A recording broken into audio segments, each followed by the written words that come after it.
ಬೀದರ್ ಯಮ ಫ್ಯಾಕ್ಟರಿಗಳ ಬಗ್ಗೆ ನ್ಯೂಸ್ 18 ವರದಿಯನ್ನ ಪ್ರಸಾರ ಮಾಡಿತ್ತು. ನ್ಯೂಸ್ 18 ವರದಿ ಮಾಡ್ತಾ ಇದ್ದಂತೆ ಎಚ್ಚೆತ್ತಿರುವಂತದ್ದು ಅಧಿಕಾರಿಗಳು. ಹುಮ್ನಾಬಾದ್ಗೆ ಮಾಲಿನ್ಯ ನಿಯಂತ್ರಣ ಮಂಡಳಿ ಭೇಟಿಯನ್ನ ಕೊಟ್ಟಿದೆ. ಮೊನ್ನೆ ಅಷ್ಟೇ ಈ ಸುದ್ದಿಯನ್ನ ಪ್ರಸಾರ ಮಾಡಿದ್ರು. ಹುಮ್ನಾಬಾದ್ನಲ್ಲಿ ಅಲ್ಲಿನ ಜನ ವಿಷ ನೀರನ್ನ ಕುಡಿಯುವಂತ ಪರಿಸ್ಥಿತಿ ಇದೆ, ವಿಷಾನಿಲ ಪರಿಸ್ಥಿತಿ ಇದೆ. ನ್ಯೂಸ್ 18 ವರದಿ ಬಳಿಕ ಎಚ್ಚೆತ್ತಿರುವಂತದ್ದು ಪಿಸಿಬಿ ಅಧಿಕಾರಿಗಳು ಇಂಡಸ್ಟ್ರಿಯಲ್ ಪ್ರದೇಶದ ಗ್ರಾಮಗಳಿಗೆ ಭೇಟಿಯನ್ನು ನೀಡಿ ಪರಿಶೀಲನೆ ಮಾಡ್ತಾ ಇದ್ದಾರೆ. ನಮ್ಮೂರಲ್ಲಿ ನ್ಯೂಸ್ 18 ವರದಿಯ ಬಿಗ್ ಇಂಪ್ಯಾಕ್ಟ್ ಇದೆ.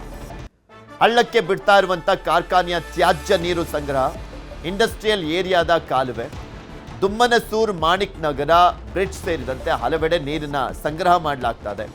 ಮಾಣಿಕ್ ನಗರ, ಗಡಬಂತಿ, ಮೊಳಕೇರ, ಬಸಂತಪುರದಲ್ಲೂ ಕುಡಿಯುವ ನೀರಿನ ಮಾದರಿ ಸಂಗ್ರಹಿಸಲಾಗಿದೆ. ನೀರು ಸಂಗ್ರಹಿಸಿ ಕಲಬುರಗಿ ಪಿಸಿಬಿ ಲ್ಯಾಬ್ಗೆ ರವಾನೆ ಮಾಡಲಾಗಿದೆ. ಕೆಮಿಕಲ್ ಅಂಡ್ 4 ಟೈರ್ ಪ್ಯಾರಾಲೋಸಿಸ್ ಕಾರ್ಖಾನೆಗಳಿಂದ 3 ಗ್ರಾಮಗಳ ಜನರಿಗೆ ಆಗ್ತಾ ಇರುವಂಥ ಆರೋಗ್ಯ ಸಮಸ್ಯೆಗಳ ಬಗ್ಗೆ ನ್ಯೂಸ್ 18 ವರದಿಯನ್ನು ಮಾಡಿತ್ತು. ವರದಿ ಮಾಡ್ತಾ ಇದ್ದಂತೆ ಪರಿಸರ ಅಧಿಕಾರಿ ಮೃತ್ಯುಂಜಯ, ಸಹಾಯಕ ಪರಿಸರ ಅಧಿಕಾರಿ ಸಂತೋಷ್ ಕುಮಾರ್ ಭೇಟಿಯನ್ನು ನೀಡಿ ಪರಿಶೀಲನೆಯನ್ನ ಮಾಡ್ತಾ ಇದ್ದಾರೆ.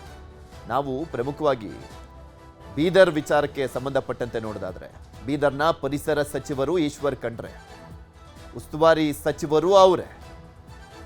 ಇಂಥ ಸಂದರ್ಭದಲ್ಲಿ ಬಿಗ್ ಬಾಸ್ದೆಲ್ಲ ಎಕ್ಸಾಂಪಲ್ ಕೊಟ್ಟಿದ್ವಿ.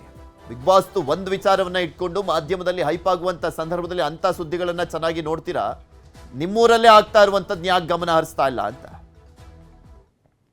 ಹುಮ್ನಾಬಾದ್ ತಾಲೂಕಿನ ಹೊರವಲಯ ಏನು ಇಂಡಸ್ಟ್ರಿಯಲ್ ಫ್ಯಾಕ್ಟ್ರಿಗಳಿವೇನಿದೆ ಅದರಿಂದ ಏನದಂದ್ರೆ ಸುಮಾರು ಜನಗಳಿಗೆ ಏನದಂದ್ರೆ ಭಾಳಷ್ಟು ಸಂಕಷ್ಟನಲ್ಲಿ ಬದುಕ್ತಾ ಇದ್ದಾರೆ. ಹಾಗಾಗಿ ನ್ಯೂಸ್ 18 ಅವರು ವರದಿ ಮಾಡಿ ನಂತರ ಏನದಂದ್ರೆ PCB ಅಧಿಕಾರಿಗಳು ಬಂದು ಏನದಂದ್ರೆ ಗಡವಂತಿ, ಮಾಣಿಕ್ ನಗರ್, ಮೋಳ್ಕೆರ ನಲ್ಲಿ ಏನದಂದ್ರೆ ನೀರು ಸಂಗ್ರಹ ಮಾಡಿ ಒಯ್ದಿದ್ದಾರೆ. ಭಾಳಷ್ಟು ಸಂತೋಷದ ವಿಷಯ. ಆದರೆ ಸುಮಾರು ಸಲ ಏನದಂದ್ರೆ ನಾವು ಹೋರಾಟ ಮಾಡಿದಾಗ ಮತ್ತು ಮಾಧ್ಯಮ ಮೂಲಕ ಏನದಂದ್ರೆ ಅಧಿಕಾರಿಗಳು ಬರ್ತಾರೆ, ನೀರು ಸಂಗ್ರಹ ಮಾಡಿ ಒಯ್ತಾರೆ, ಮತ್ತು ಅಲ್ಲಿದೆ ಬಂದ್ ಮಾಡ್ತಾರೆ. ಇಲ್ಲಿವರೆಗೂ ಏನದಂದ್ರೆ ಯಾವುದೇ ಫ್ಯಾಕ್ಟ್ರಿಗಳು ಬಂದ್ ಆಗ್ತಾಯಿಲ್ಲ. ಏಕೆ ಅನ್ನೋದು ಪ್ರಶ್ನೆ ನಮ್ಮಲ್ಲಿ ಕಾಡ್ತಾ ಇದೆ. ಹೀಗಾಗಿ ಇವತ್ತು ನ್ಯೂಸ್ 18 ಅವರು ಬಂದು ಏನದಂದ್ರೆ ಭಾಳಷ್ಟು ಫ್ಯಾಕ್ಟ್ರಿನಲ್ಲಿ ಓಡಾಡಿ ಏನದಂದ್ರೆ ಹೊಗೆ ಬರೋದು ಮತ್ತು ರಾಜರೋಷವಾಗಿ ಹೊಗೆ ಬಿಡುವುದಾಗಲಿ ಮತ್ತು ಕೆಮಿಕಲ್ ಬಿಡುವುದಾಗಲಿ ಭಾಳಷ್ಟು ಮಾಡ್ತಾ ಇದ್ದಾರೆ. ಇದನ್ನೆಲ್ಲನೂ ಏನದ ಗುರುತುಪಡಿಸಿ ಇವತ್ತು ನ್ಯೂಸ್ 18 ಅವರು ನ್ಯೂಸ್ ಮಾಡಿದಾರೆ. ಆ ನ್ಯೂಸ್ ನಂತರ ಏನದಂದ್ರೆ ಅಧಿಕಾರಿಗಳು ಬಂದು ಏನದಂದ್ರೆ ನೀರು ಸಂಗ್ರಹ ಮಾಡಿರ. ಆದರೆ ಇಲ್ಲಿವರೆಗೂ ಏನದಂದ್ರೆ ಕ್ರಮ ತಗೋತಾ ಇಲ್ಲ.